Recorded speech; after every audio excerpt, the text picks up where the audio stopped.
It's no surprise that Elden Ring has been one of the most well-received games of this decade that's full of beautiful environments, exciting weapons, tricky enemies, and overpowered bosses.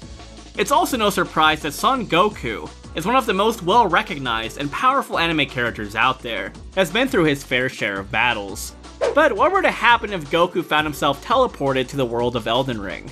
Would he be able to survive through his treacherous obstacles and reach the Star-Scourged General Radahn, the rotting goddess Malenia, and the legendary Elden Beast? Or would he fall much before that? In this video, I will cover the lore, statements, and feats within Elden Ring to see if Son Goku will be able to clear it at specific parts in his story. So without further ado, let's jump right into it.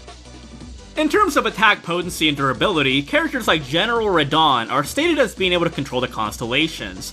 Mind you, this is a Radahn that's been afflicted with the Scarlet Rot, which is basically a super infectious disease that breaks down the mind and corrupts the host, which is wielded by Malenia, the Scarlet Goddess. Speaking of Malenia, due to her being able to throw down with the late game Tarnished and Stalemate Radahn, should scale within the star to multi-solar system levels depending on if you think Radahn's power could hold a few or many constellations.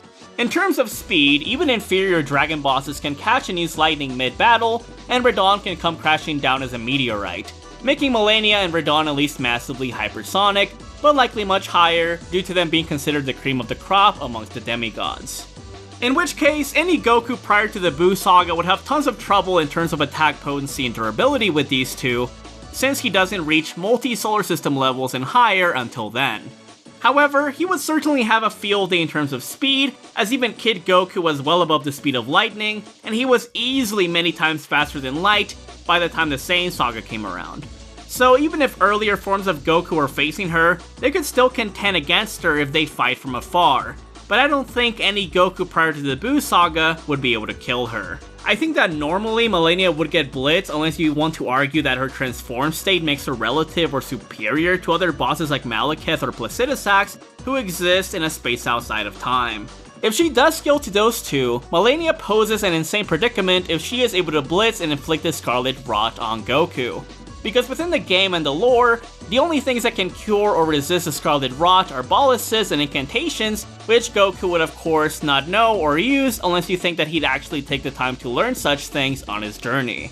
So if he gets hit a considerable amount, he would likely be screwed. Not to mention her lifesteal could prove fatal if Goku must trade blow for blow or block. Within Super, Goku has shown that he can use Ki as a barrier like he did against the Trio of the Dangers, which could potentially be a counter to the status effect, but any Goku prior to that wouldn't use that in character, and would still be under threat by the Scarlet Rot, much less know what its effects are. If pressed in close quarters, Goku could also just fight her from afar and spam her with energy attacks, or try to surprise her with a sneaky Hakai Innocent Transmission overusing later iterations. Generally speaking, Buu Saga Goku should be able to defeat Radahn and Malenia, but if her evolved form scales to the next two bosses on the list, even Super Saiyan 3 Goku would fall before her. Maliketh, the Armored Fury, would be a tricky mofo to deal with due to him wielding the Destined Death, which is arguably the concept of death within the world going by what you do with it in the story, meaning that if Goku is exposed to his strikes, he would likely be unable to deal with it unless you want to count him countering the Hakai, and scaling from Vegeta countering Hakai energy in Dragon Ball Super as having some sort of death resistance. But would that be the same thing as conceptual death resistance? Not really in my opinion. In which case Maliketh is one of the hardest bosses that he would have to deal with regardless of what arc we're using, but he should at least scale higher than Radahn in base Malenia due to the other demigods fearing him, including Rykard, who thought that he needed a special weapon against him, making him at least above multi-solar system levels. So even if the multiversal threatening Dragon Ball Super Goku had a massive speed and power advantage, he would still be under threat by the hacks if he is hit a considerable amount. Unless you think that there's a limit at which Maliketh's conceptual death attack would be unable to work at, if Goku would theoretically have a massive Ki, or in Elden Ring terms, Vigor reserves. But I think that if Goku is able to avoid his strikes and use his range to his advantage, I can see him beating the god-killing legend. The Dragon Lord Placidusax is interesting due to its nature, as its scales are stated to be beyond time-space, which allows the crafting of god-slaying weapons, and you fight him in a space beyond time as well.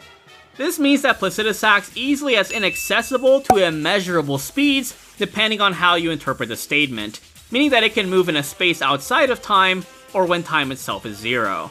If so, any Goku prior to Super would likely be unable to move in this space due to lack of feats.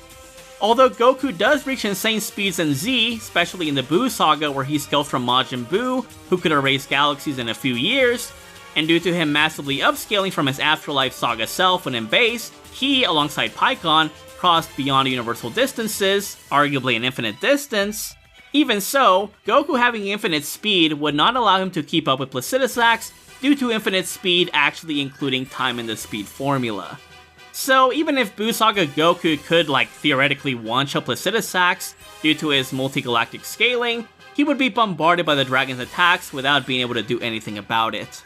Looking back on it, I think it is possible that Goku in the Buu Saga could move in this space, being that he did fly through the afterlife very casually, and it is stated in the super exciting guide that there is no concept of time in the afterlife. So it really depends on your interpretation. Goku does arguably reach inaccessible speeds in Super, like when he was able to move in the coordinates, quote-unquote, of the timeline that Zeno wiped out within the manga, and going by the movies, he was able to move in a space beyond time in his scuffle with Metacooler.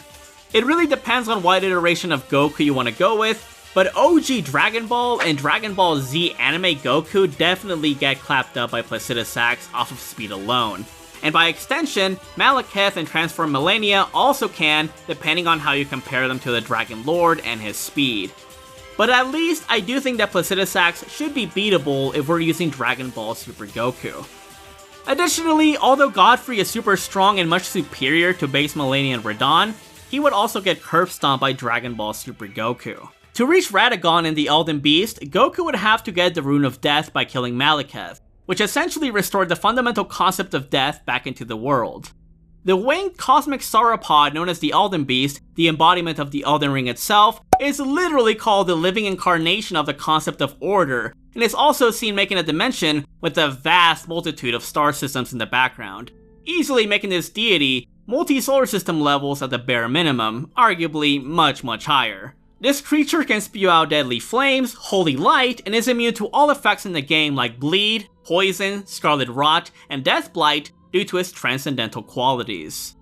Since the Elden Beast narratively scales above Maliketh, Malenia, and Placidusax, I think that Dragon Ball Super Goku would be needed to have a chance against it due to its speed. Goku does casually reach universal and multiversal levels of power in Super, so he should easily have the raw power and durability advantage over the Elden Beast. And due to him being multitudes of times stronger than he was during the Future Trunks arc, when he moved in a timeless area, with Super Saiyan God, Super Saiyan Blue, or Ultra Instinct, he would likely be able to blitz due to being massively above baseline and accessible speeds. So wouldn't Goku just clear then? Maybe. But then I was thinking, since the Elden Beast is literally the manifestation of a concept and it can only be killed by bringing the concept of death back into existence, wouldn't Goku need a conceptual attack to take care of it, or would his raw power alone and the Hakai work on it, which can erase souls? It really depends on how you interpret it, but to be generous to the Elden Ring lore, if this being is truly conceptual, then I don't see Goku being able to do anything to it, even if he had vastly superior speed and attack potency. It would be like a Dragon-type Pokemon trying to harm a Fairy-type with a Dragon-type move. It just wouldn't work, even if the Dragon-type move had like a Balian attack stat. Hakai would also not work in this scenario, unfortunately, unless you think that Goku can destroy concepts. But if we're not being generous, then I think Dragon Ball Super Goku and base would clap him up 1,000 times over. Then atop that shining beast is the Greater Will, which created the Elden Ring and likely resides in a higher dimension, or dimensions, alongside other outer gods, which merely manifest through avatars or lower dimensional forms through the deities and legendary fighters you face in the world. Whether Goku would even be able to perceive these beings, however high they may be, is up to contention. But in terms of everything within the main story, I think Goku would have a lot of difficulty, if not lose to Maliketh's Death Blade and the Elden Beast depending on how you argue the conceptual shenanigans. But he should be able to take care of mostly everything else, methinks. But yeah, please let me know what you think, and if you agree with my verdict. Thank you for watching, and peace out.